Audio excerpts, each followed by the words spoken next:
Hey, David Brewster here with a new episode of Chordplay. This is Tom Petty's Cage Chord Secrets, and I've had some requests to feature the late, great, legendary Tom Petty. Also, I've had requests to feature the CAGED system of chords, and I haven't really addressed that, head on. This is the first time we really tackled that topic, even though that information has appeared in other episodes of Chordplay. But this, episode is going to basically embrace the music of Tom Petty, but also reveal some of these CAGED secrets behind the scenes between him and Mike Campbell. So if you're a Tom Petty fan or you want to learn more about CAGED chords, this episode's totally for you.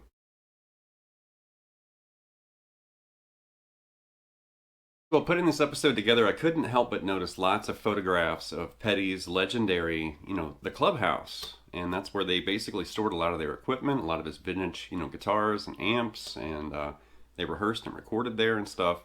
Legendary, location, Tom Petty's clubhouse. But now that he's passed, he passed away in 2017, now it's almost the end of 2024, and I couldn't really find information. Like, is the clubhouse still there, or did they, clear it out after he passed away? And that's what I was wondering, because I would love to spend some time in that legendary clubhouse and just see what's in there.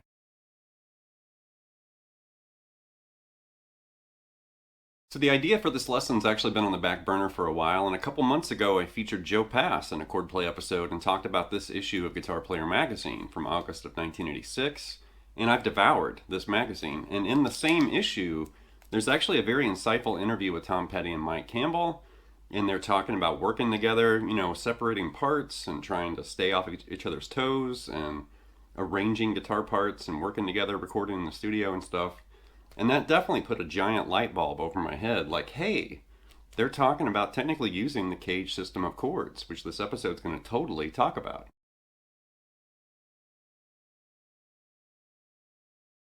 This episode of Chordplay is a little different than the normal kind of regular Chordplay lesson. And, I didn't start with an opening jam. I really wanted to dive in and talk about Tom briefly and discuss, CAGED chords and the CAGED chord system.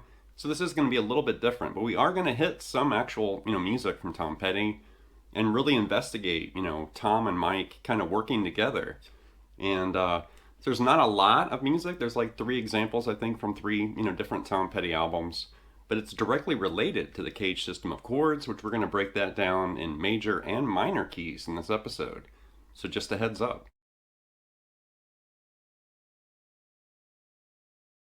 So the CAGED arrangement or system of chords, is really just kind of a visual reference that you can use to help you kind of map, the fretboard and find all these different versions and voicings of chords. And for each chord, there's normally a scale kind of attached to it or related to it.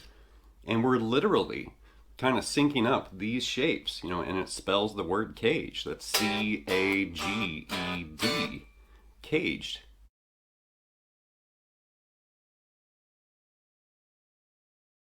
So to get started here, we're going to basically start in the key of A major. We're going to basically locate the CAGED, system of chords in A major. And to do this, we're going to basically start on A. So we're not technically starting on that C of CAGED. We're starting on the A of CAGED. And that C is going to relocate to the end of the series of chords. So starting way down here in open position, there's your A major shape, right? Right there, sometimes with the open high E. And then right after that, we're going to have G. And if you think of like the open position, G major chord like that, but we're moving it up here to A like that. So that's not very common. You're not going to see a lot of guitarists grabbing, that G form for A major. Mainly because it's kind of hard to play. You got to reach way back there and bar, and your pinky's up on top. So that's not very common. You're going to probably see this more than the full shape, adding that C sharp on the top to that A chord, or you might see like that A way up on top, like that, or the E and the A up on top. So it's kind of rare to actually see that full G form for A major, and really for any, any chord. G major is very common, but then moving that shape into other keys, that's not so common. But anyway, after G, then we've got the E form right there, which is really just your A major bar chord, right? And you can see that little E major shape hiding right there, right? So there's your E form of A major. There's a D form up here of A major. And We could basically play the open A in there like that. But you can see there's that little part of D major moved way up for A major right there. Now the C form that we have here, we can actually relocate that right there. And typically that's going to be played like that 70s kind of inversion right there, especially in Tom Petty's music. That's typically what guitarists will use. Instead of using like the full chord, they just use a little part of it. So right there, we've moved from A to G to E to D, and then that C form, and then right after that, we're going to repeat again, and there's A. So here's a fretboard diagram showing what I just walked through. Keep in mind, I'm actually, listing, or I've listed all of the chord tones, A, C sharp, and E. So I played a little bit less than what I'm getting ready to show right here, but this is basically the fretboard mapped for caged in the key of A major.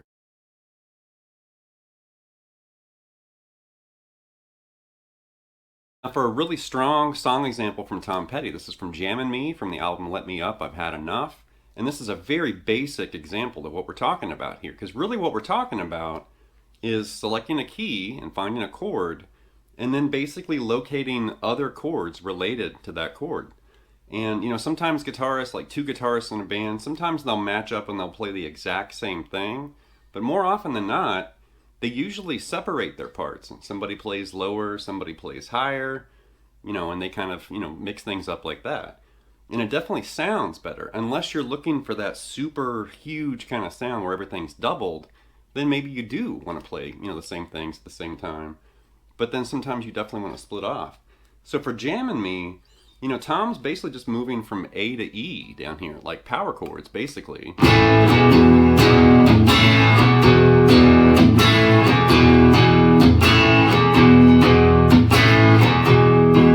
Really basic stuff there, just A to E. So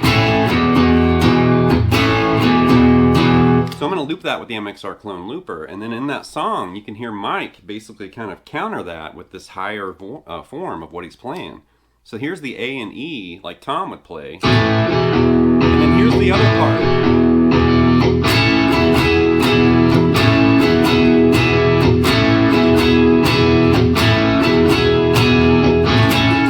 Really basic stuff here, but we're just basically matching chords, A and E. And right there we're using that A form that we uncovered a second ago, that C shape, but way up there, which is that 70s kind of inversion shape. And then lift off that and just bar that 9th fret, and that's part of E major right there.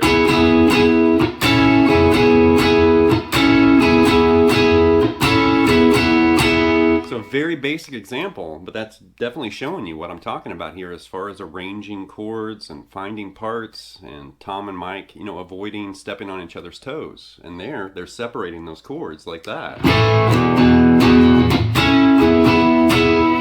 Here's another example of what we're talking about. This is from The Wild One Forever, from the first Tom Petty and the Heartbreakers album, the self-titled debut. And in this song, which is actually overlooked, not very commonly known, but in the song, Tom's basically moving from D sus4 to D major, and it's really basic. The piano comes in and does it too, like this.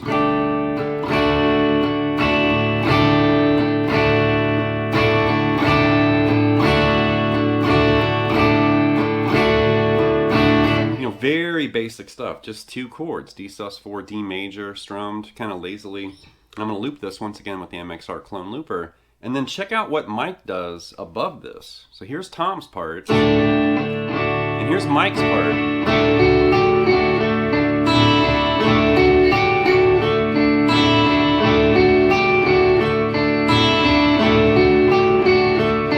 Really cool.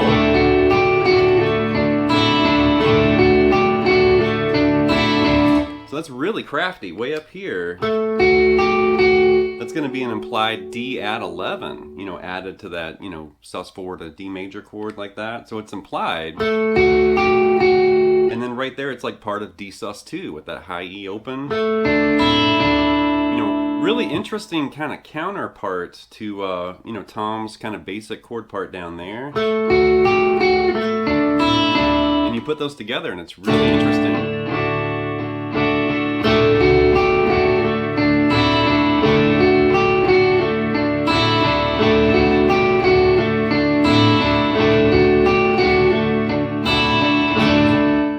Now for a road less traveled with this information, it does seem like whenever people talk about the caged, system of chords, they always do it in a major key, and it's really rare to see somebody, break this down in a minor key, but it's essential because you definitely need to not only learn the major voicings, but then also minor too. So we're going to basically lock into the same key, but now we're going to be in A minor instead of A major. So we're going to basically take all those same forms, but then convert them into minor shapes, right?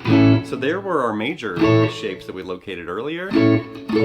So take that first shape, A major, and then convert that to A minor, right there. Think of that stretchy, G form, but definitely people don't really use this shape. That would be a nightmare. You can play it, but yeah, that's really ugly. Usually what people do with that G form, they'll either bar the top part like that, like we did earlier, but now you're including that A or that C note, for that A minor chord, or sometimes they'll grab the bottom, down there. Just kind of depends. It's really rare, like I said, to see somebody grab this, because that's, like I said, that's a nightmare. Yeah, that sucks. The bar shape right here, just think of the E major shape we had earlier, but now it's E minor. Very common. The D shape we had there, just change that D major to D minor, and there's your D form of A minor. Right up here we had, that C shape, so now we're lowering that C sharp to C. You could definitely do it like that. I've also seen a lot of people play it like that. And we're like this. And then definitely we're way up here again,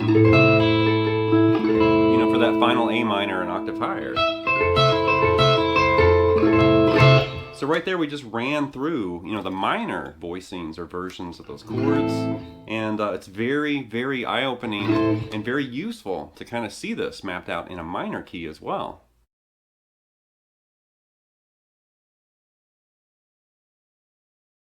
The last example in this episode is from Into the Great Wide Open, from the album by the same name, and this is one of my favorite Tom Petty songs for sure. And this is in a minor key. Now we're in E minor, and Tom's basically doing this.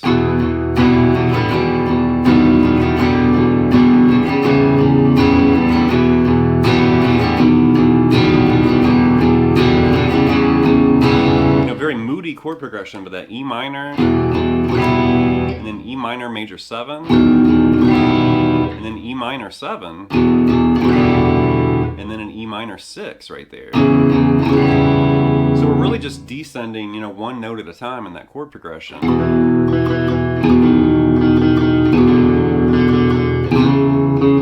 Right?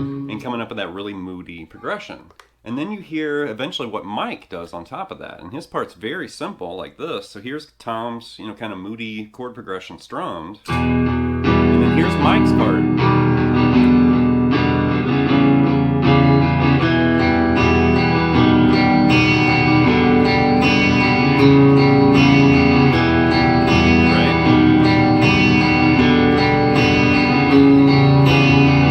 We could also basically relocate that on a single string right here, like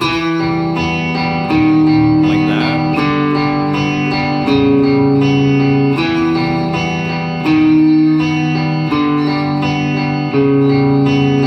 We could also rearrange that a bunch of different ways. We're just finding some different ways of kind of playing that, which Mike's part's very simple and kind of locks into what Tom was doing, but you could also play around with stuff like this.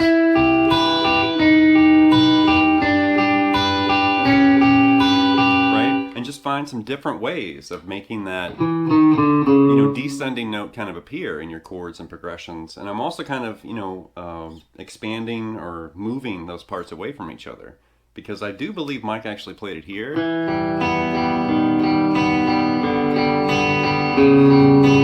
But don't be afraid to explore other possibilities. This could lead to you writing your own song based around some ideas from somebody else's song. And that's what you should do, learn the song the way it was played and the way you hear it, and then play with it and see what happens. You might come up with your own original idea, or, it might unlock some things where you're like, oh, I never thought about, matching chords like this, or, you know, really thinking about the fretboard and this CAGED system, you know, of chords in action. Right, that's going to wrap this episode of Chordplay with this look at Tom Petty's CAGED chords secrets. And there are many other musicians and bands that have tapped into this type of playing. And definitely Tom, I believe, picked this up from the Beatles, of all people, which he's a, you know, was a huge Beatles fan. And the Beatles notoriously did this a lot. You know, John and George would kind of split parts, and if Paul happened to grab a guitar, you know, he would kind of add, you know, these kind of counter melodies and counterparts and stuff. And it's really interesting to notice, like mapping your guitar parts. So even if you play in a band and you're the only guitarist, maybe when you're recording or you're you know, writing some songs or something and you're being creative, remember this type of, you know, practice or this idea, because this concept can really help you open up, you know, the sound of your music. You can create these kind of almost harmonized kind of chord parts that work, you know, together. And definitely if you work in a band with another guitarist, you should definitely explore this and investigate it, because, you know, if things sound kind of muddy when you're playing with, you know, a second guitarist, you might be hitting a lot of the same frequencies, a lot of the same, you know, pitches. So it's a good idea to kind of separate, you know, yourself from the player. And this is true for piano and other instruments too. It doesn't just have to be a guitar, but this basically kind of forces you to think about what you're playing and why you're playing at a certain place. And definitely if you lock in to playing something a certain way every time, this really does kind of free you up to kind of explore other ways of trying something, which once again could lead to original ideas or songs. All right, that's going to wrap this episode, so please leave some feedback and comments and subscribe to Late Night Lessons, and I'll be back before you know with more content and material. Thank you.